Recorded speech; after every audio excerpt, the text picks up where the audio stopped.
નમસ્કાર દોસ્તો. એ દિવસે રાતના લગભગ 8 વાગ્યા હતા. હું મારી વડાપાવની લારી બંધ કરી રહ્યો હતો. અચાનક એક યુવતી મારી લારી પાસે આવી. એના કપડાં ફાટેલા હતા, વાવ ઉડી રહ્યા હતા અને એ રડી રહી હતી. એના હાથમાં એક જૂનું બેગ હતું.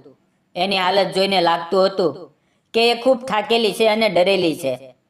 દેખાવમાં એ અત્યંત સુંદર હતી, પણ એના ચહેરા પર દર્દ સાફ દેખાતું હતું. એણે ધીમેથી કહ્યું, મને ભૂખ લાગી છે, કંઈ ખાવા મળશે? એટલું કહીને એણે મારી સામે હાથ જોડી દીધા.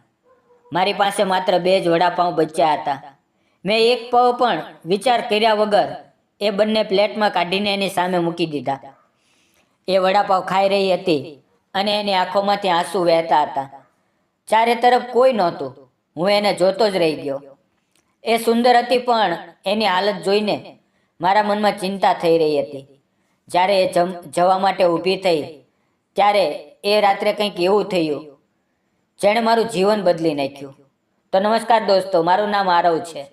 હું માત્ર 30 વર્ષનો છું અને મારો પોતાનો નાનકડો પણ મારો પોતાનો ધંધો છે. હું ચા અને વડાપાવ વેચું છું. રસ્તાની બાજુમાં મારો નાનો પણ ખૂબ લોકપ્રિય ઠેલો છે. દરરોજ સવારથી રાત સુધી હું મહેનત કરું છું અને એ જ મહેનતથી મને સારી કમાણી થાય છે. મારા માતા પિતા હંમેશા કહેતા, ભણી લે, મોટો થઈને નોકરી કરજે. પણ મારું મન ક્યારેય પુસ્તકોમાં નહોતું લાગતું. મને હંમેશા કંઈક પોતાનું કરવું હતું, પોતાનો રસ્તો પોતે બનાવવો હતો. એટલે મોટો થયો ત્યારે મેં નક્કી કર્યું કે હું પોતાનો ધંધો શરૂ કરીશ. અને આજે એ જ ધંધો મારી ઓળખ છે, મારું બધું છે. લોકો કહે છે કે વડાપાવ વેચે છે, એ કયો મોટો ધંધો.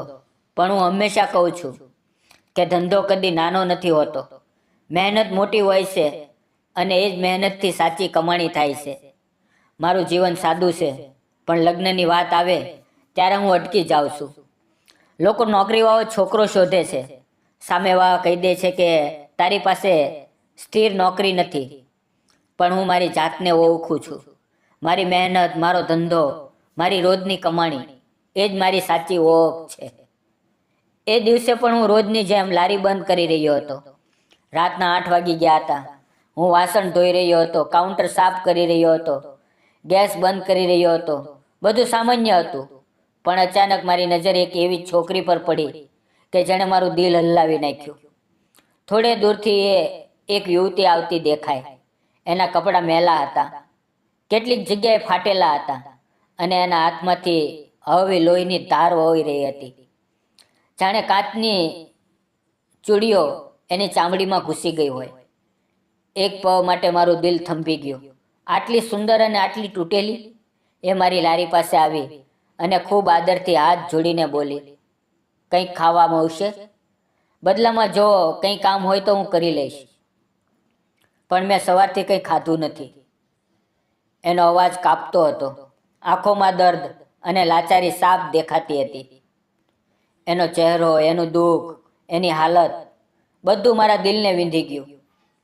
મારી પાસે છેલ્લે માત્ર 2 વડાપાઉં બચ્યા હતા. પણ મેં એક પવ પણ વિચાર્યા વગર એ પ્લેટમાં કાઢીને એની સામે મૂકી દીધા અને કહ્યું, લ્યો, પહેલાં ખાઈ લ્યો. એ મને કેટલીક સેકન્ડ સુધી જોતી રહી. એની આંખોની પાછળ ઊંડું દુઃખ પણ છુપાયેલું હતું.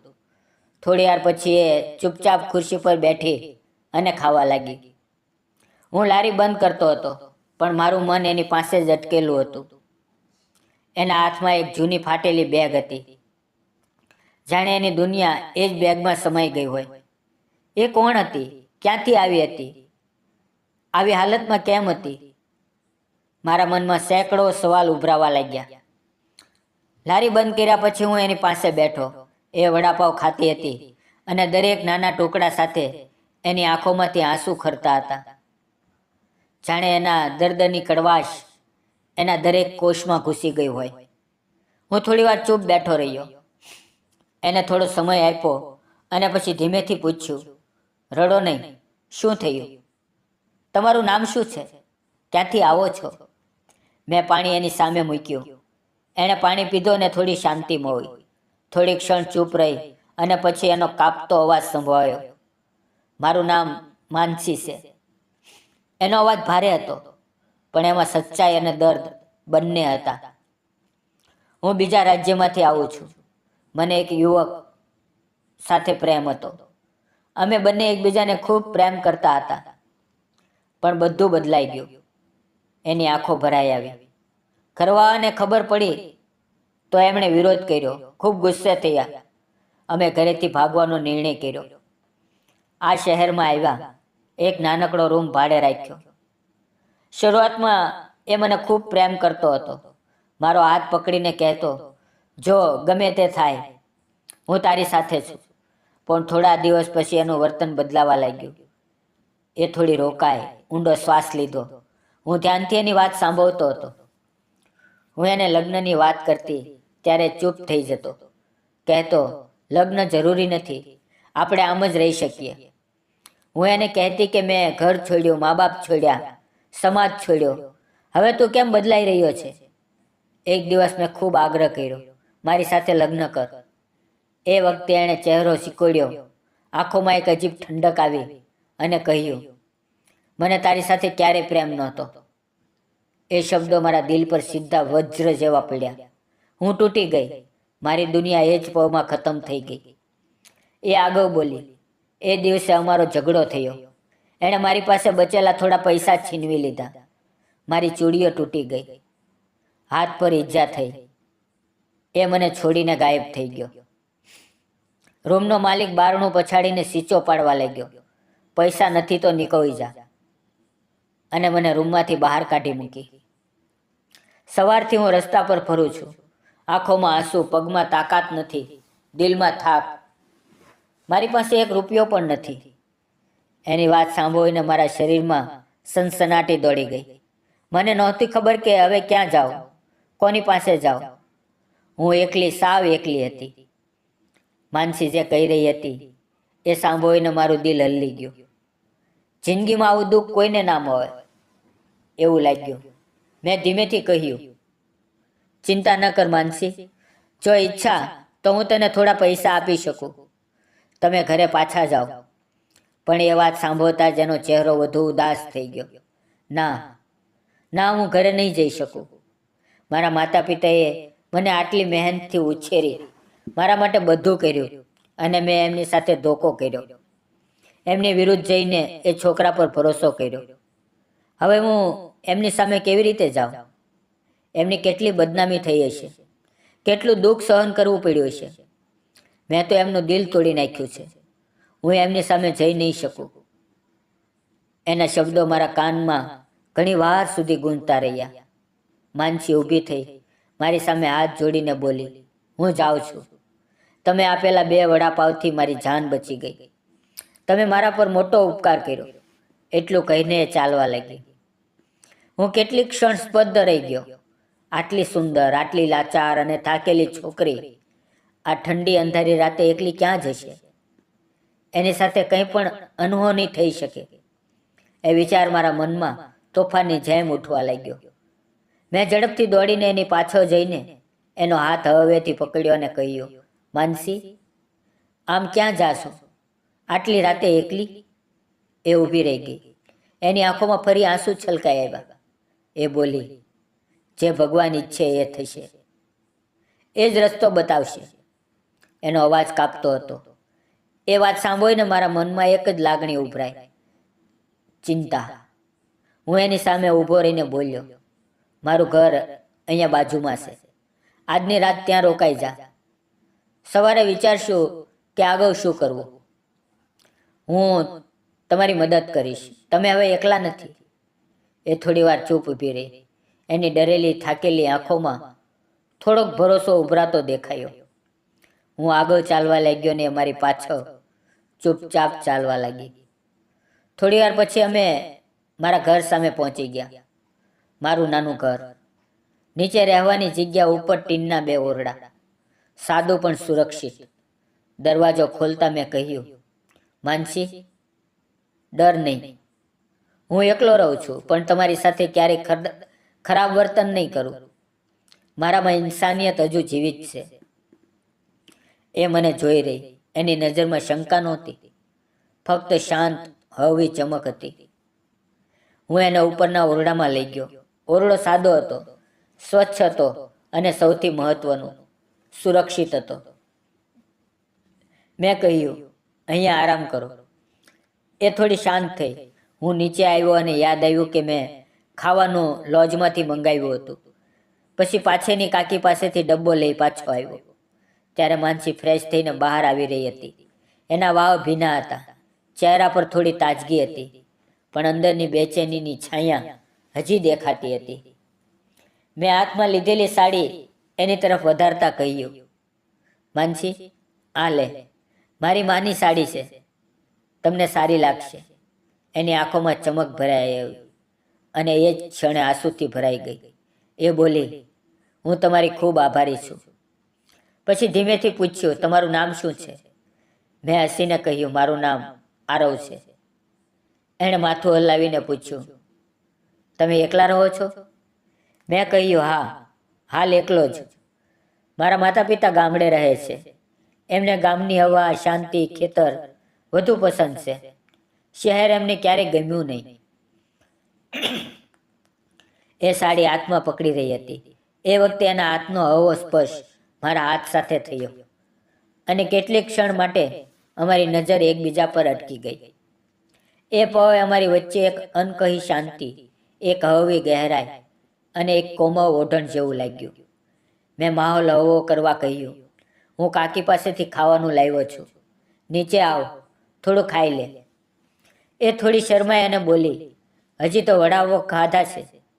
મેં કહ્યું, થોડું તો ખાઈ લો, નીચે તમારી રાહ જોઈશ. એ ધીમેથી હસી.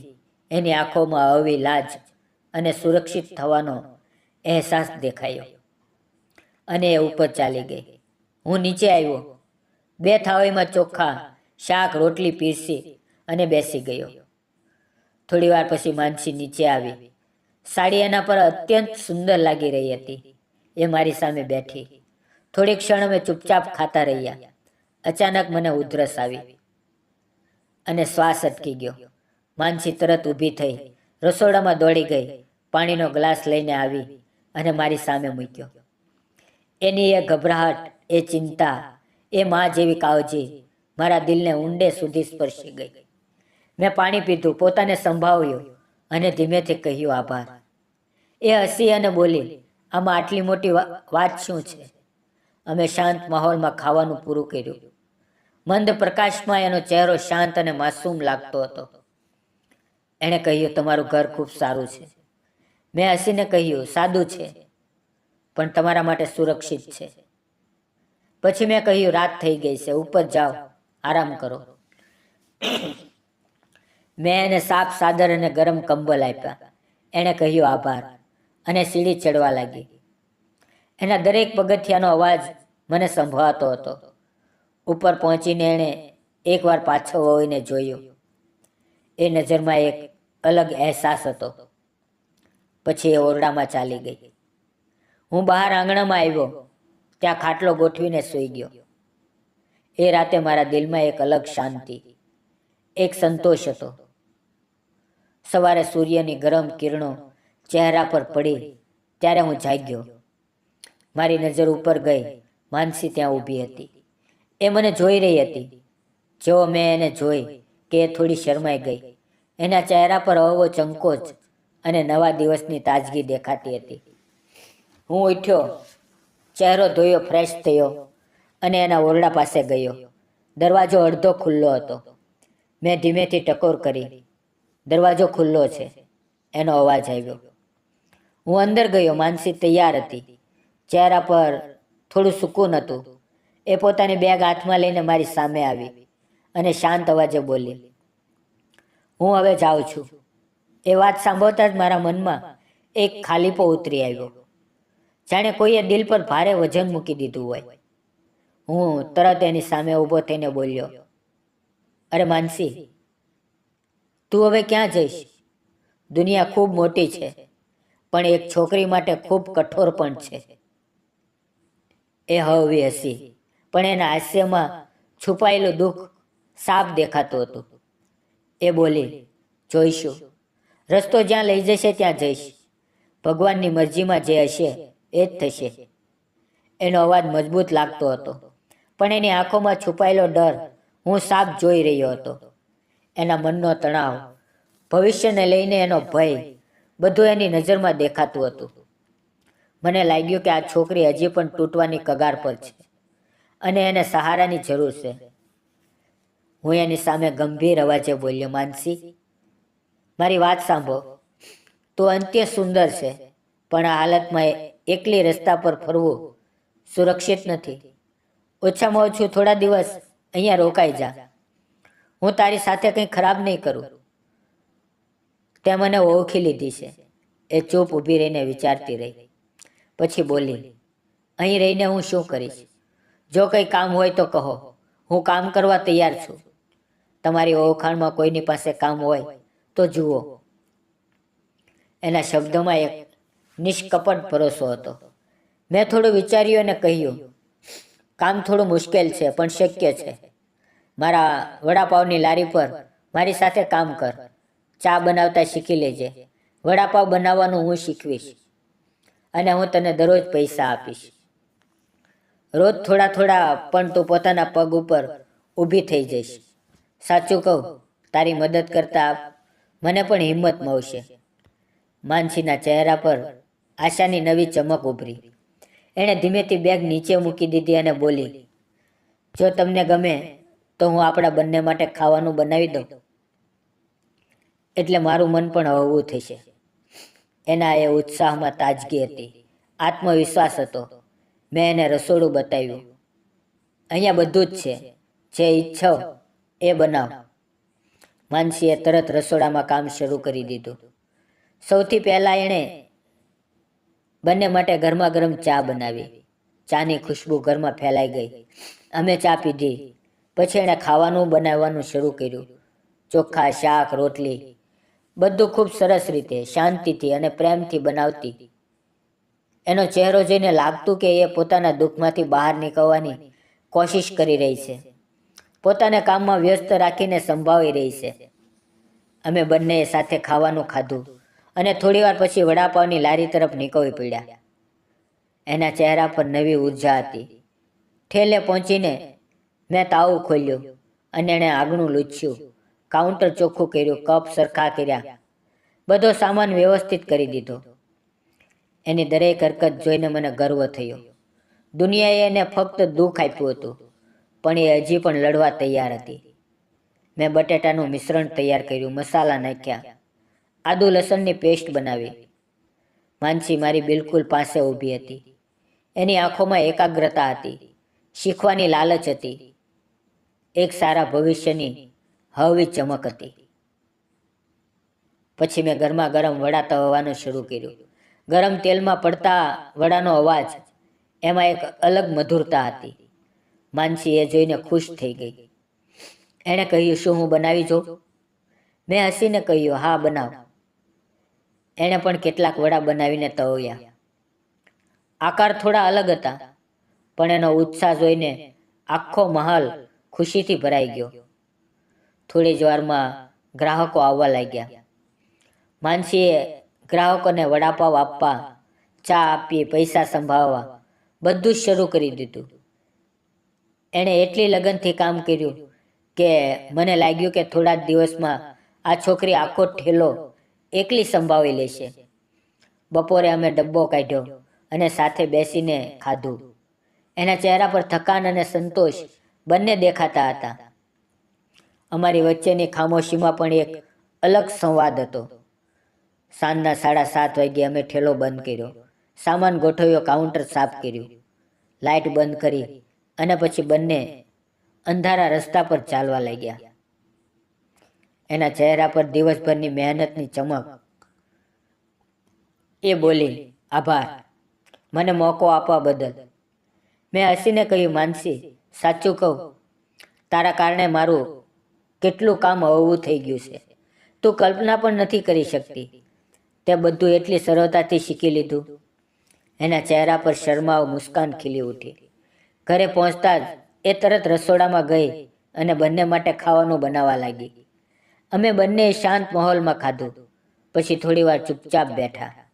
વાતો ઓછી હતી, પણ મન એકબીજાને સ્પર્શી રહ્યા હતા. થોડા સમય પછી એ ઉપર પોતાના ઓરડામાં સૂવા ગઈ. હું બહાર આંગણામાં ખાટલો ગોઠવીને સૂઈ ગયો. દિવસો પસાર થતા ગયા. અમારી દિનચર્યા નક્કી થઈ ગઈ. હું ઠેલો ખોલું, માનસી મારી સાથે કામ કરે, બપોરે સાથે ખાઈએ, સાંજે ઘરે આવીએ. એ ખાવાનું બનાવે, પછી અમે બંને ક્યારેક વાતો કરીએ કે શાંત બેસીએ. બધું એટલું સહજ અને સ્વાભાવિક થઈ ગયું હતું કે જાણે આ જીવન પહેલેથી જ અમારું હતું. માનસીને મારી પાસે આવીએ લગભગ 1 મહિનો પૂરો થઈ ગયો હતો અને એ દિવસોમાં મારા જીવનમાં એક નવો રંગ ભરાઈ ગયો હતો. એક દિવસ મેં ઠેલા પર કમાયેલા પૈસામાંથી એને થોડા પૈસા આપ્યા, પણ જેવા પૈસા એના હાથમાં મૂક્યા કે એની આંખો ભરાઈ આવી. એણે હાથ પાછા ખેંચી લીધા અને કાપતા અવાજે કહ્યું, ના, હું તમારી પાસેથી પૈસા નહીં લઈ શકું. તમે મારી ખૂબ મદદ કરી છે. સાચું વિચારો, જો એ રાતે તમે ના મળ્યા હોત તો આજે મારી શી હાલત હોત? લોકો મને લૂંટી લેત, સતાવત, પણ તમે એવું કંઈ કર્યું નહીં. તમે મને સહારો આપ્યો, આશ્રય આપ્યો, ખાવાનું આપ્યું. હું તમારી ઋણી છું. એના શબ્દોએ મારા દિલમાં ગરમાહટ ભરી દીધી. મેં એની આંખોમાં જોયું અને સમજી ગયો, આ છોકરી અંદરથી કેટલી સ્વચ્છ, કેટલી કોમળ છે. એ ફક્ત પરિસ્થિતિનો ભોગ બની છે. ખોટા માણસ પર ભરોસો કરવાની સજા આજે પણ એ પોતાના દિલમાં ઉંચકી રહી છે. એ દિવસ ગુરુવાર હતો. અમારો ઠેલો બંધ રહેતો હતો, એટલે કંઈક અલગ કરવાનું મન હતું. હું રોજ જેવો 7 વાગ્યે ઉઠ્યો, નહાયો અને તૈયાર થયો. પણ આશ્ચર્ય એ કે માનસી હજી સુધી ઉઠી નહોતી. હું એના ઓરડા તરફ ગયો તો દરવાજો અડધો ખુલ્લો હતો.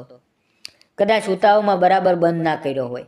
મેં ધીમેથી દરવાજો હળવો ધક્કો માર્યો. એ આઈના સામે હળવો મેકઅપ કરી રહી હતી. એના ચહેરા પર એક અલગ ચમક હતી, શાંત, કોમળ અને આકર્ષક. હું થોડી ક્ષણ એને જોતો રહી ગયો અને એ જ વખતે એની નજર મારા પર પડી. એ ગભરાઈ ગઈ. એના ચહેરા પર ઝીઝક અને લાલચ ફેલાઈ ગઈ. એણે તરત નજર નીચે કરી લીધી અને હું પણ સંકોચથી ભરાઈ ગયો. વગર કહીએ, વગર બોલ્યે હું વળ્યો અને નીચે આવી ગયો. થોડી વાર પછી માનસી સાડી પહેરીને નીચે આવી. એની ચાલમાં લાજ, સંયમ અને શાંત સૌમ્યતા હતી. એ રસોડામાં ગઈ, ચા બનાવી અને મારી સામે મૂકી. અમે બંને થોડો સમય ચૂપચાપ બેઠા. મેં ધીમેથી કહ્યું, માનસી, મને માફ કરી દે. મને ખબર નહોતી. પણ એણે મારી વાત અધૂરી કરતા કહ્યું, ના, તમારી કંઈ ભૂલ નથી. ભૂલ તો મારી છે. મારે દરવાજો બંધ કરવો જોઈએ તો હતો. આજે હું મોડી ઉઠી, બધું ઉતાવળમાં થયું. એના અવાજમાં સચ્ચાઈ હતી અને એની આંખોમાં મને એક પળ માટે એનો સ્વભાવ, એની સરળતા અને એની વિનમ્રતા દેખાય. અમે ચા પીધી, નાસ્તો કર્યો અને 10 વાગ્યા સુધીમાં ખાવાનું પણ ખાઈ લીધું. ગુરુવાર હોવાથી ખાલી દિવસ હતો. મેં મનોમન નક્કી કર્યું કે આજનો દિવસ એના માટે થોડો ખાસ બનાવીશ. એટલે મેં કહ્યું, માનસી, આજે ઠેલાની રજા છે. શું આપણે એક ફિલ્મ જોવા જઈએ? એના ચહેરા પર ખુશીની ચમક ફેલાઈ ગઈ, જાણે જિંદગીએ એને થોડા સમય માટે દુઃખથી દૂર લઈ જવાની કોશિશ કરી હોય. મેં બાઇક કાઢી. એ મારી પાછળ બેઠી. એનો હાથ હવેથી ખંભા પર ટેકાયો. અમે થિયેટર પહોંચ્યા. 2 ટિકિટ લીધી. અંદર એક રોમેન્ટિક ફિલ્મ ચાલી રહી હતી. મંદ પ્રકાશ, ઠંડી હવા, મધુર સંગીત અને મારી પાસે બેઠેલી માનસી. એના ચહેરા પર હળવી મુસ્કાન, આંખોમાં ચમક. અમે પોપકોર્ન લીધું. જ્યારે પણ અમારો હાથ એક જ પોપકોર્ન તરફ જતો ત્યારે હાથનો હળવો સ્પર્શ થતો અને એ શરમાઈને હસતી. મારા મનમાં એક કોમળ લહેર ઉઠતી. એ અંધારા હોલમાં એની પાસે બેસીને ફિલ્મ જોવી મારા માટે કોઈ સુંદર સ્વપ્ન જેવું હતું. જાણે અમારી આત્માઓએ ધીમે ધીમે એકબીજા સાથે વાતો કરતી હોય. ફિલ્મ પૂરી થઈ તો બપોર થઈ ગયા હતા. પાસે જ એક મોટી કપડાની દુકાન હતી. હું એને ત્યાં લઈ ગયો. એ અલગ અલગ સાડીઓ જોઈ રહી હતી. એમની આંગળીથી હળવો સ્પર્શ કરતી હતી અને ક્યારેક મને જોઈને ધીમેથી હસી દેતી. મેં કહ્યું, માનસી, તને જે સાડી ગમે એ લઈ લે, આજનો દિવસ તારો છે. એ તરત બોલી, હું કેવી રીતે લઈ શકું? તમે મારા માટે પહેલેથી જ ખૂબ કરી ચૂક્યા છો. પણ મેં જીદ કરી. આખરે એણે બે અત્યંત સુંદર સાડીઓ પસંદ કરી, જે એના સૌંદર્યને વધુ નિખારતી હતી. એના ચહેરા પર ખુશીની જે ચમક હતી, એ જોઈને મારું મન સંતોષથી ભરાઈ ગયું. અમે બંને ઘરે પાછા આવ્યા, થોડો આરામ કર્યો. સાંજના 7 વાગ્યે માનસી નીચે આવી. એણે ખૂબ સ્વાદિષ્ટ ખાવાનું બનાવ્યું હતું. ખુશ્બુ આખા ઘરમાં ફેલાઈ ગઈ હતી. અમે બંને સાથે બેસીને ખાવા લાગ્યા. આજે જાણે અમારા જીવનમાં એક અલગ જ ખુશી ઉતરી આવી હતી. રાતે હું આંગણામાં ખાટલા પર બેઠો હતો. ઉપર આકાશમાં તારા ચમકતા હતા. થોડી વારમાં માનસી મારી પાસે આવીને બેઠી. આજે પહેલી વાર એ આટલી નજીક આવી હતી. અમે બંને આકાશ તરફ જોઈ રહ્યા. એ ધીમેથી બોલી, આરવ, હું રોજ જોઉં છું, તું અહીંયા બેસે છે, આમાં શું જુએ છે? મેં હવેથી હસીને કહ્યું, માનસી, તારામાં મને શાંતિ દેખાય છે. પોતાની સાથે વાત કરવાનો સમય મળે છે. એ બોલી, બોલને, મને તારી વાતો સાંભળવી ગમે છે. હું થોડી ક્ષણ ચૂપ રહ્યો. પછી હિંમત ભેગી કરીને બોલ્યો, માનસી, સાચું કહું, એ તારાઓમાં મને તારો ચહેરો દેખાય છે. તું મને દિલથી ગમે છે.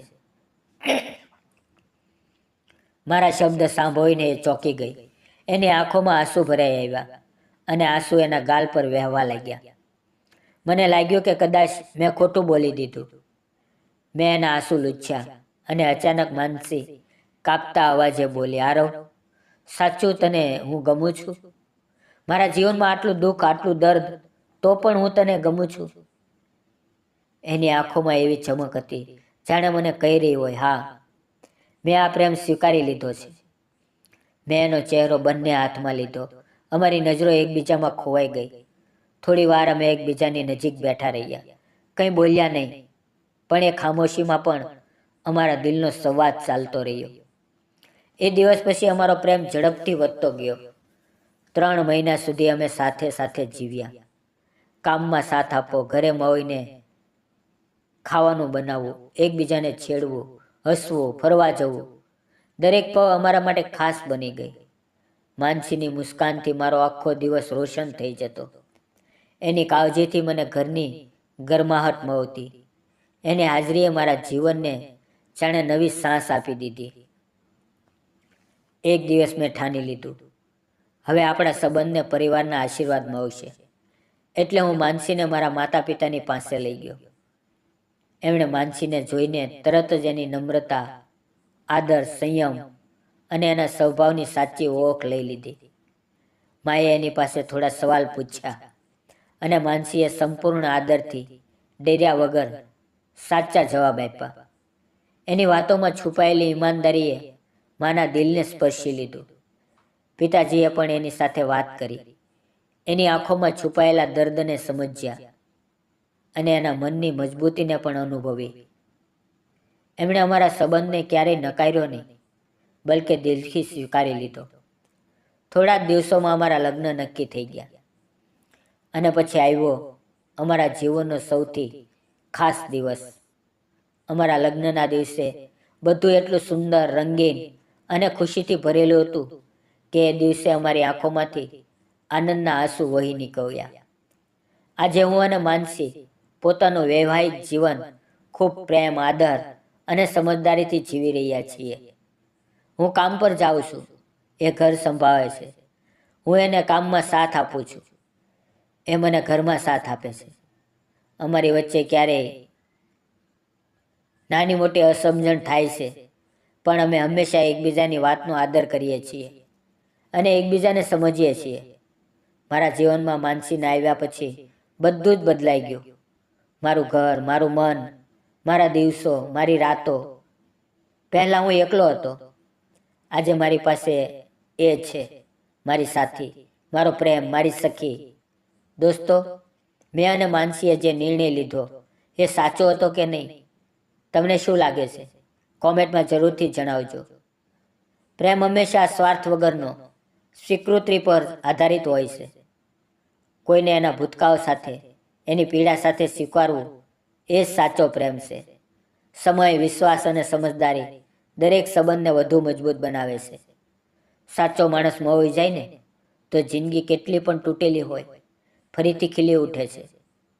જો તમને અમારી પ્રેમ કહાની ગમી હોય તો લાઈક કરજો, શેર કરજો અને ચેનલને સબસ્ક્રાઈબ કરવાનું ભૂલતા નહીં. ફરી મળશું મિત્રો. આભાર. જય શ્રી કૃષ્ણ.